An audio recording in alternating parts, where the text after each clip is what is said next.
Servus Männer, it's Red Pill Germany again. Today I want to talk about the energy prices in Germany, and this is a topic that in this or a very similar fashion is also a big topic in other countries as well. And the reasons for these price hikes, well, let's just say I expect there to be some similarities, at least among Western countries that are involved in these sanctions and in this little operation in Eastern Europe. So during the course of this video, I want to explain how high the gas prices are, why they are as high as they currently are, what are the different contributors to the German gasoline prices, and what the politicians and the media are saying about this, because it is pretty insane. As my title thumbnail already tells you, the politicians, the state, they were driving up these prices. Nobody else did that, and of course they are adding insult to injury. They are blaming now the industry, they are blaming the economy, and they are threatening them, in fact, with confiscating their profits and also with totally dismantling gasoline companies in Germany, which is of course no surprise because the Green Party is partly at least in power. They are an important part of the ruling coalition in Berlin, and when you followed their agenda and their slogans throughout the last decades, you know exactly that they just want to end fossil fuels for good. They don't care what is going on at the moment. They don't care if your house will be warm next winter. They want to end these industries. They want to end the industry in Germany, basically. They want people to be unemployed. They want our economy to collapse. All right, but before we get into all of that, allow me to thank once again my supporters and my subscribers. Without you, I would not be able to do the work I'm doing here. Like, share, and subscribe. Check me out on other social media platforms as well. And if you like to, you can support my work via Patreon or Subscribestar. The links are in the description down below. Alright, let's first take a look at how the prices have been moving throughout this year, but also 2021. I brought a nice chart here.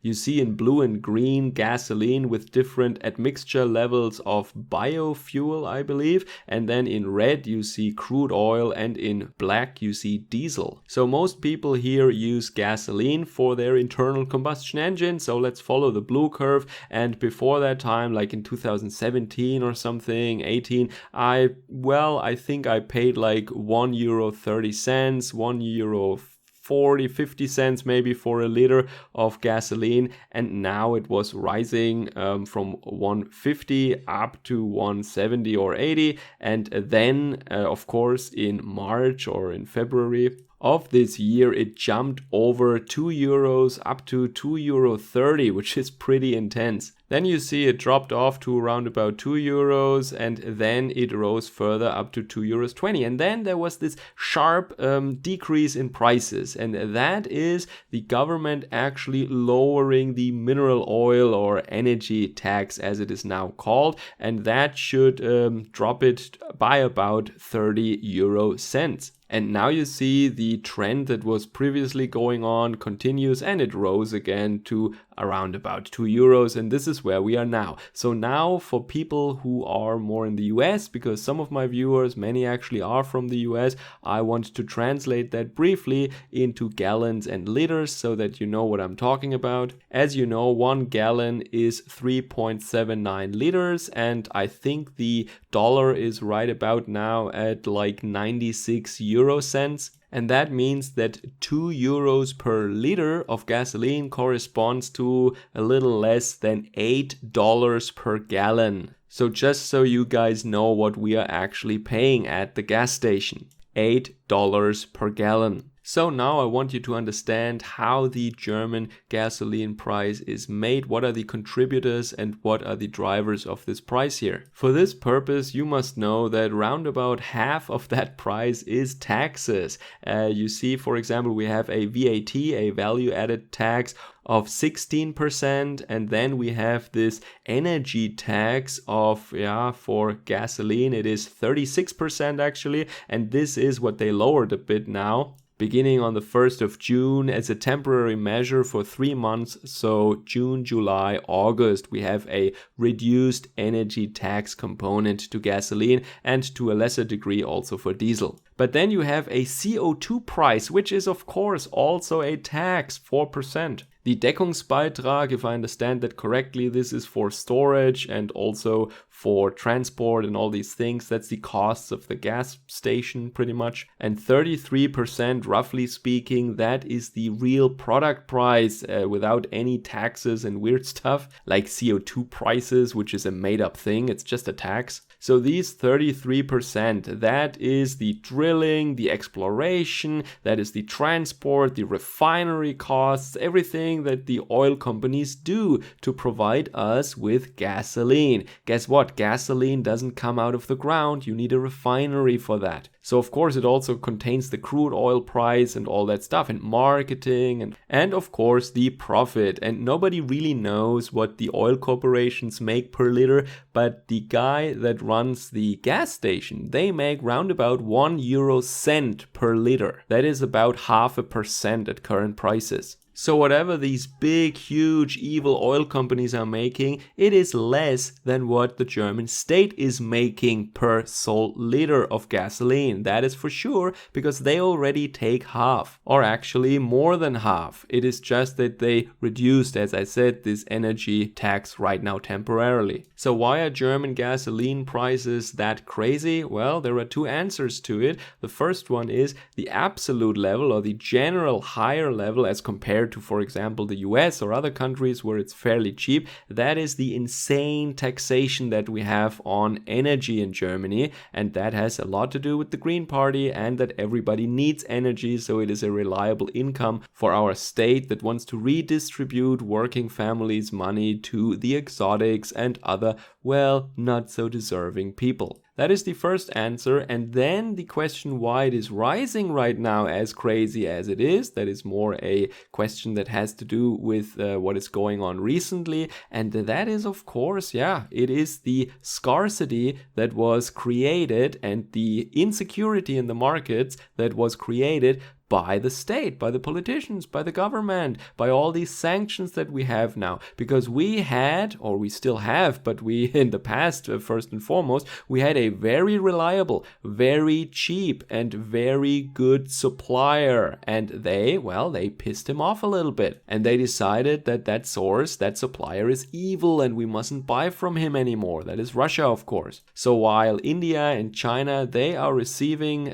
this energy now, this oil or gas, at a bargain price, we have to struggle with scarcity. And what is the German government, what is the state doing? Well, they do what they often do when they fear or when they have some worries that the people, the peons, the serfs, that they grow a little discontent. They throw them some temporary measure or a little band-aid, and that is this temporary reduction in taxation that I mentioned now 2 or 3 times already. It's the same as last year they lowered the VAT, for example, or they give some people a temporary bonus or a one-time bonus payment, so to patch up things that they in the first place screwed up. And here it is no different. And this is why you see this sharp jump downwards to lower prices here in the beginning of June in this curve. This is not much, but it is something, of course. But now the people notice that after this initial jump, the prices are, oh, surprise, surprise, they're rising again. Or let me say, they're still rising. They never stopped rising. There was just a constant offset here induced by the reduced tax rate. So the mainstream media and the politicians are now blaming and pointing the finger at the industry that now we get this tax bonus here, this lower tax rate, and the prices are just rising again. So let me introduce the problem in the following way. Here you have a climate, a general environment of rising prices due to artificial scarcity and uncertainty in the market. Now you have a one-time constant reduction. And how does it go on? So the Green Party thinks apparently that when you have rising prices and then you reduce the tax rate, then the prices should just forever stay at that reduced level from June 1st. No, this is not how it goes. On June 1st, yes, it jumped down the 30 cents. That was the reduction in tax. But then it, of course, continues to rise because the scarcity and the insecurity in the market, this stuff is not going away. So, of course, if you have this rising trend and then the reduction, why would you assume anything but the prices continuing to rise at right about or nearly the same rate as before in April, for example? And this is just what happened. And if you don't believe me, there is even a German economics research institute that made a comparison to how it behaved in other countries that have, like France or something, that gets the oil through similar sources and that didn't have this reduction in the tax rate for energy. And there you can comparatively see very nicely, and this is their result that they published a couple of days ago, that the industry actually passes on this reduced tax rate to the customer and they do not leave the prices up there and then just increasing their profit. The research has found out that this is not at all what happens, and I also don't think that this is what happens because the prices, as I said, they were rising before and they're still rising, and there was just a setback, but it didn't stop the prices from rising. But that, of course, does not stop our Minister for the Economy, Mr. Habeck, to threaten the industry. He said that he wants to confiscate their profits and he even wants to smash their entire industry, to nationalize them or something along those lines. And this is how insane these politicians are. They created these high prices in the first place, and now they are blaming the industry who have nothing to do with these high prices. So if I remember correctly, it wasn't Shell or BP who called for sanctions against Putin. It wasn't these oil companies that said, hey, let's disrupt our supply lines all of a sudden and not allow any Russian oil anymore to come in, or let's scare people that in the future we might not be able to do so. And then there is another explanation, of course. When you lower the price on an absolute level, like when you reduce the tax rate as happened in June, you also increase the demand. Or in other words, if the supply stays the same and if you lower the prices, demand will go up because people think, well, it's 30 cents cheaper now, maybe I can drive a little more. And do you know what that means? When demand goes up, well, then the prices go up once more. So this is to be expected. And they're not that stupid. Of course, they knew that before. They knew, of course, that the prices wouldn't stay just pinned to this level from June 1st. They knew it would go up again, and they said, hey, you know what we're gonna do? Let's blame the oil companies, because that's something that always works in Germany, of course. And of course, you know that I'm a little black-pilled when it comes to Almans or mainstream Germans. They, well, a lot of them at least, they believe this BS that the government is feeding them. They are actually angry at the gasoline companies, at the oil companies for, rising prices, when it is, of course, the state who caused all this trouble and this energy scarcity. It's completely artificial. There is enough energy,